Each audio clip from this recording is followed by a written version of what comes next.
Vamos retornar às descrições de André Luiz e começamos por aqui. Veja suas palavras. Aproximamo-nos das janelas que nos comunicavam com o exterior e reparei que o espetáculo era digno de estudo. Grande movimento na via pública, congregando vários grupos de criatura em conversação não longe de nós. Os diálogos e entendimentos surpreendiam. Quase todos se referiam à esfera carnal. Questões minuciosas e pequeninas da vida particular eram analisadas com inequívoco interesse. Contudo, as notas dominantes caíam no desequilíbrio sentimental e nas emoções primárias da vida física. Percebi diferentes expressões nos halos vibratórios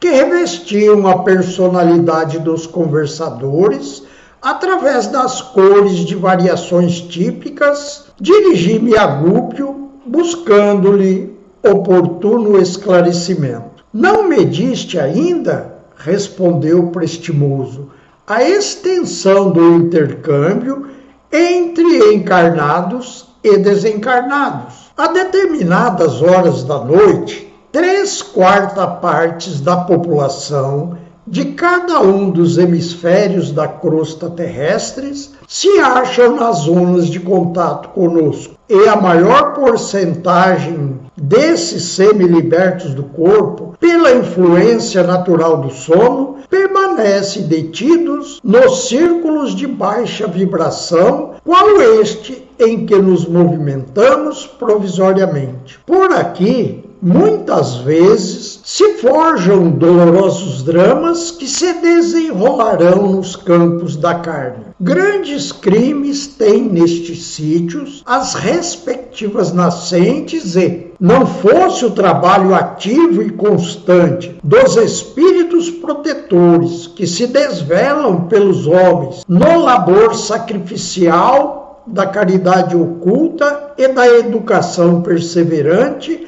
sob a égide do Cristo, acontecimentos mais trágicos estarreceriam as criaturas. De alma voltada para as noções da vida imensa que o ambiente sugeria, rememorei o curso incessante das civilizações. Pensamentos mais altos clarearam-me os raciocínios. A bondade do Senhor não violenta o coração. O reino de Deus nascerá dentro dele e, à maneira da semente de mostarda, que se liberta dos envoltórios inferiores, medrará e crescerá gradativamente sob os impulsos construtivos do próprio homem. Que temerária concepção de um paraíso fácil!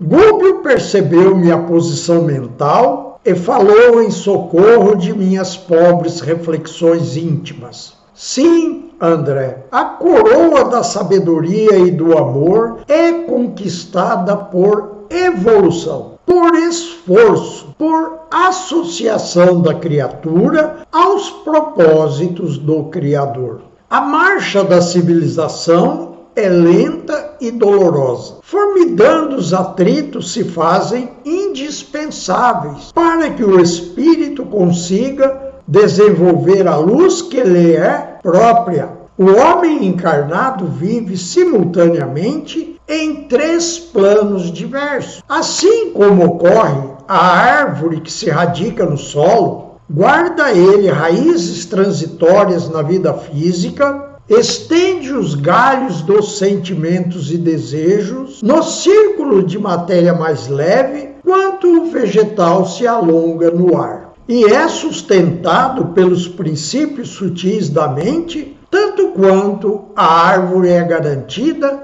pela própria seiva. Na árvore temos raiz, copa e seiva, por 3 processos diferentes de manutenção para a mesma vida. E no homem, vemos corpo denso de carne, organização perispirítica em tipo de matéria mais rarefeita e mente, representando três expressões distintas de base vital com vistas aos mesmos fins. Segundo observamos, o homem exige para sustentar-se no quadro evolucionário segurança relativa ao campo biológico, alimento das emoções que lhe são próprias, nas esferas de vida psíquicas que se afinam com ele, e base mental do mundo íntimo. A vida é patrimônio de todos, mas a direção pertence a cada um.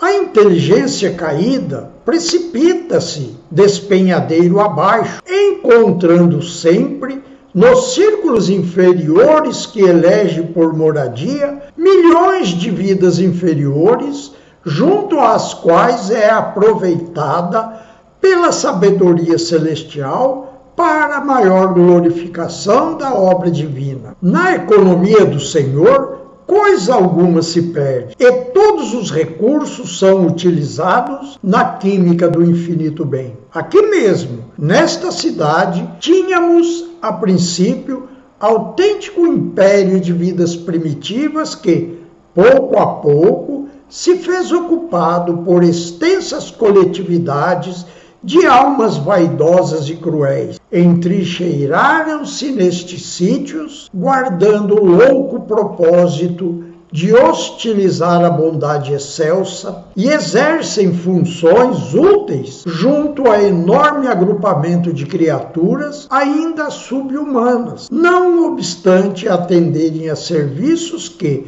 para nós outros, seria presentemente insuportável. Usam a violência em largas doses. Todavia, no curso dos anos, a influenciação intelectual através delas trará grandes benefícios aos oprimidos de agora. E estejamos convictos de que, apesar de blasonarem inteligência e poder, permanecerão nos postos que ocupam apenas enquanto perdurar o consentimento da divina direção. Atento ao princípio que determina, tenha cada assembleia o governo que merece. Na sequência, Gubbio explica a importância do mestre sofrimento, o único mestre aceito pelos rebeldes. Vamos seguir mais adiante, dando um salto no texto. Ante o intervalo espontâneo,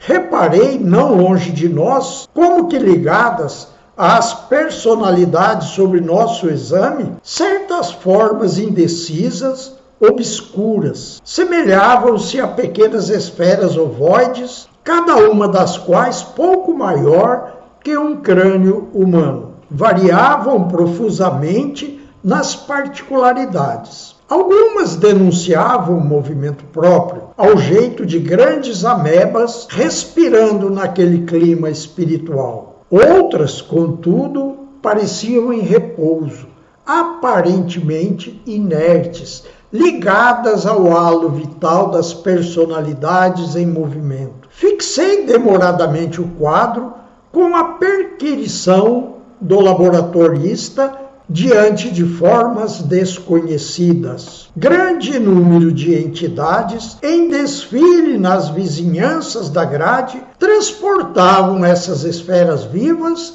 como que imantadas às irradiações que lhe eram próprias. Nunca havia observado antes tal fenômeno.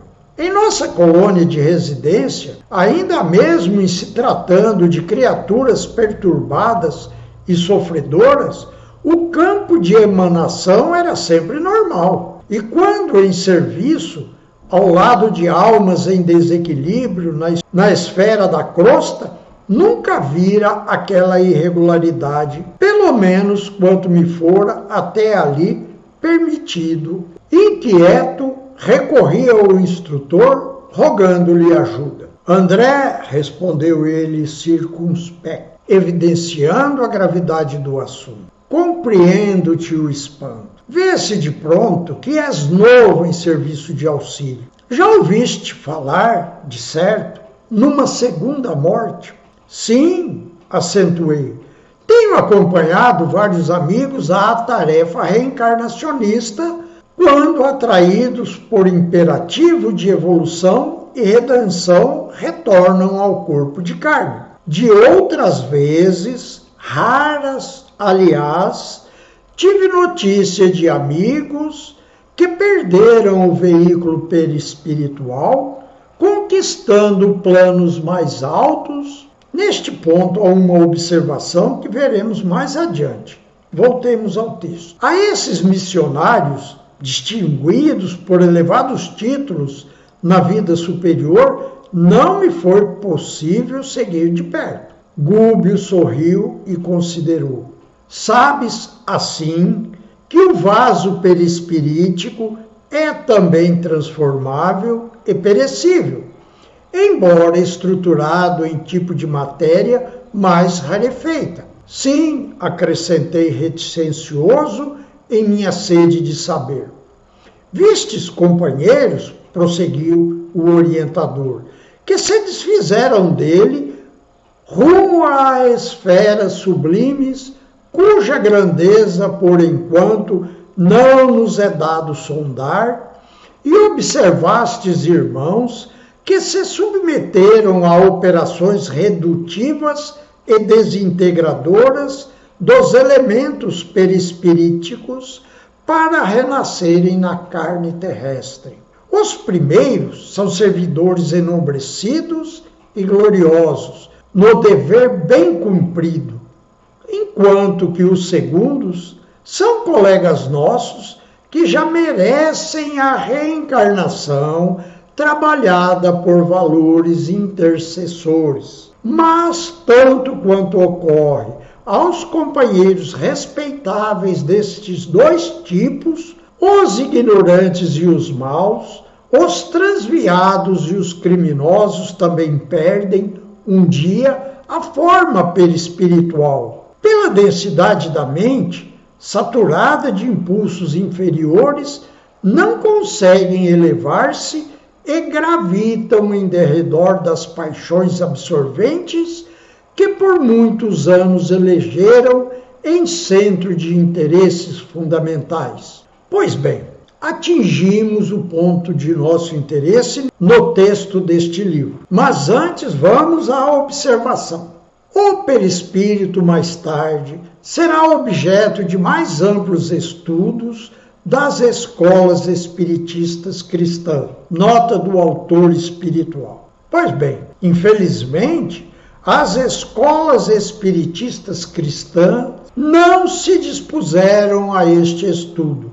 Preferem a inércia intelectual. Você que está assistindo este vídeo, compreende agora que seu corpo astral ou perispírito um dia morrerá? E você passará a se manifestar como Matilde, que teve de passar pelo processo de materialização para se comunicar com a equipe de trabalho. Ela passou a usar o mental soma, como denominou André Luiz, e muitas escolas espiritualistas denominam corpo mental. É por ter perdido o corpo astral que Matilde teve de passar pela materialização que vimos. O corpo mental também será descartado quando o espírito se tornar espírito puro. A partir daí, ele não precisa mais de um veículo de manifestação, ou seja, de um corpo. Ele se manifestará no universo todo. Agora veja quantas perguntas você deve fazer a si mesmo. Você acredita ser uma pessoa do bem, é evidente. Porém, o que você sabe a respeito de si mesmo? Qual o conteúdo de seus arquivos psíquicos? O que você faz durante o sono? Para onde vai? Fazer o quê? Você recebeu auxílios das intercessões, como Gregório, para esta reencarnação e agora está obedecendo aos reflexos condicionados nesta encarnação, e quando retornar ao mundo espiritual, fará como aquele descrito por Platão? Fará escolhas terríveis e nocivas a si mesmo por não ter conquistado uma filosofia? Só há um caminho, o estudo. Com o estudo, você poderá avaliar a si mesmo sem fantasias e você poderá descobrir quais são as suas ligações com o alto astral ou com as trevas. Eu descobri que estou mais ligado às trevas que com o alto astral. Justamente por este motivo, dediquei minha vida ao estudo. E com este trabalho, em prol da libertação daqueles que o desejarem também, compreendo perfeitamente que reduzirei meus bloqueios kármicos e conseguirei seguir adiante, e desejo que todos compreendam a importância do estudo na formação do próprio destino. Observe o endereço do site acima. Quando você descobrir a utilidade dos estudos oferecidos neste site, você irá estudar e descobrir o caminho para conhecer a si mesmo, conforme explicado na questão 919 de O Livro dos Espíritos. Vamos recordar o que disseram os espíritos que assessoravam Kardec ao responderem esta questão. Veja a pergunta: qual o meio prático mais eficaz que tem o homem de se melhorar nesta vida e de resistir à atração do mal? E o Espírito responde: um sábio da antiguidade vos disse: conhece-te a ti mesmo. Depois, nesta mesma questão, Kardec faz outra pergunta que foge ao nosso interesse, pois nosso maior objetivo nesta reencarnação é conhecer a si mesmo.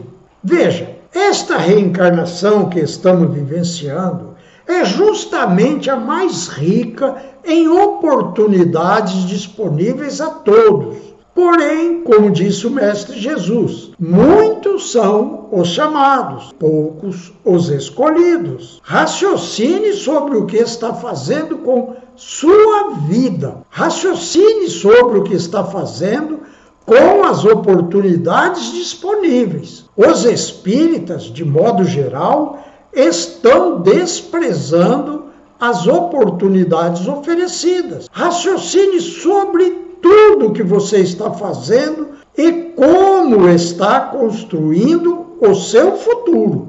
No próximo vídeo veremos o controle da mente, a chave para nossa libertação. Aguarde!